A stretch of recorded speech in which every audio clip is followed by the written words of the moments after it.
சுவையான ரசம் தான் நம்ம எப்படி செய்யலாம் அப்படிங்கிறத பார்க்க போகிறோம்.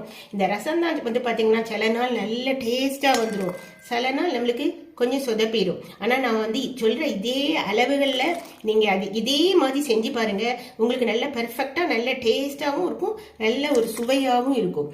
வாங்க இந்த ரசம் எப்படி செய்யலாம் அப்படிங்கிறத இந்த வீடியோவில் போய் பார்க்கலாம். ரசம் செய்கிறதுக்கு இந்த ஸ்பூனில் ஒரு 1.5 ஸ்பூன் மல்லி எடுத்திருக்கிறேன், 1 ஸ்பூன் மிளகு எடுத்திருக்கிறேன், ஒரே ஒரு வரமிளகா, இதே இதிலே 1.5 ஸ்பூன் வந்து ஜீரகம் எடுத்திருக்கிறேன், கொஞ்சம் வெந்தயம், இவ்வளோ எடுத்திருக்கேன். இதை இப்போ மிக்சி ஜாரில் சேர்த்து நம்ம கொரகொரன்னு பொடிச்சு எடுத்துகிட்டு வந்துடலாம். இந்த அளவுக்கு நம்ம ஒரு கொரகொரன்னு அரைச்சி எடுத்தால் போதும், ரொம்ப மசியாக அரைச்சி எடுக்க வேண்டாம். இதோட இப்போ வந்து ஒரு 5 பல் பூண்டையும் சேர்த்து நம்ம பொடிச்சு எடுத்துகிட்டு வந்துடலாம். பூண்டும் சேர்த்து நம்ம பொடிச்சு எடுத்துகிட்டு வந்தாச்சு. ஒரு சின்ன நெல்லிக்காய் சைஸ் புளியை தண்ணியில் ஊற வச்சு வச்சிருக்கிறேன். இப்போ இதை கரைச்சி எடுத்துகிட்டு வந்துடலாம். புளி கரைச்சி எடுத்துகிட்டு வந்துட்டேன். இப்போ நம்ம வந்து ரசத்துக்கு கரைச்சிக்கலாம். ஒரு தக்காளி எடுத்து வச்சிருக்கிறேன். இது வந்து பார்த்தீங்கன்னா 4 பேத்துக்கு உண்டான ரசம். இதை வந்து இந்த புளி கரைசலோடையே சேர்த்துட்டு நம்ம கையாலேயே நம்ம என்ன செய்யணும்னா நல்லா இதை கையாலே பசையணும். அப்போ தான் இந்த ரசத்துக்கு வந்து நல்ல ஒரு டேஸ்ட் கொடுக்கும். தக்காளியை நல்லா கையால் பசைஞ்சு எடுத்துட்டோம். இப்போ கொஞ்சம் கருவேப்பிலை அதையும் நான் கிள்ளி போட்டுக்கிட்டேன். கொஞ்சம் மல்லியலையும் சேர்த்து நம்ம கையாலேயே மசிச்சு சேர்க்கும்போது நல்ல ஒரு வாசனையாக இருக்கும்.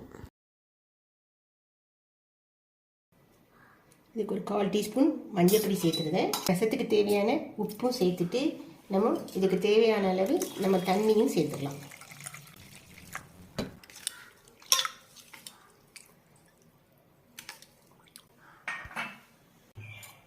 இப்போ ரசம் தாளிக்கிறதுக்கு நான் வானொலி அடுப்பில் வச்சுருக்கிறேன்.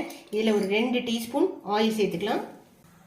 எண்ணெய் காஞ்ச பின்னாடி 1 டீஸ்பூன் கடுகு உளுந்தம்பருப்பு, கடுகு வெடிக்க ஆரம்பிச்சோடனே கருவேப்பிலையை சேர்த்துருவேன்.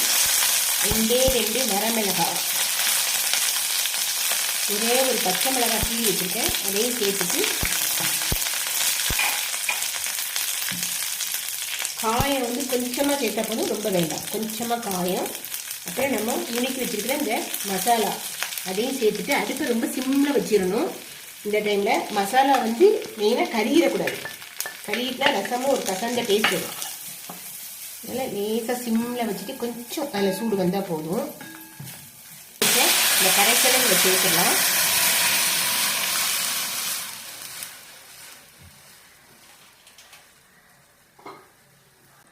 இப்போவும் இது பார்த்திங்கன்னா அடுப்பு நல்ல சிம்மில் வச்சு தான் நம்ம ரசத்தை கொதிக்க விடணும். உடனே அது கொதிச்சிட வேண்டாம். சிம்மில் வச்சே அது நல்ல இந்த தக்காளிலாம் வெந்து இந்த மசாலாலாம் அதுக்குள்ளே இறங்கி நம்மளுக்கு வந்து கொதி வரணும். அதனால் அது வந்து சிம்லே இருக்கட்டும். இப்போ ஒரு சின்ன பீஸ் வெல்லம் அதையும் இதில் சேர்த்துக்கிறேன்.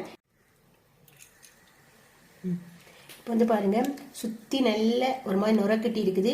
இப்போ கொஞ்சம் அப்படி கொதி வர ஆரம்பிக்குது. நம்ம வந்து நுரைச்சி இந்த மாதிரி வரும்போது லைட்டாக எந்த இடத்துல கொதி வருதோ அந்த இடத்துல கொஞ்சமாக ஒரு 2 டேபிள் ஸ்பூன் தண்ணி விட்டுட்டு நம்ம அடுப்பை ஆஃப் பண்ணிடலாம். ஆஃப் பண்ணிட்டு நம்ம இந்த கட் பண்ணி வச்சுருக்கிற இந்த மல்லி இலையும் தூவிடலாம். தூவிட்டோன்னா நமக்கு நல்ல ஒரு மணமான நல்ல ஒரு டேஸ்டான ரசம் ரெடி ஆயிடுச்சு. நீங்களும் இதே அளவில் இதே மாதிரி செஞ்சு பாருங்கள் ஃப்ரெண்ட்ஸ். செஞ்சு பார்த்து உங்கள் ஃபீட்பேக் தெரிவிங்க. இந்த ரச ரெசிபி உங்களுக்கு பிடிச்சிருந்ததுன்னா லைக் பண்ணி ஷேர் அண்ட் சப்ஸ்கிரைப் பண்ணுங்கள். தேங்க்யூ.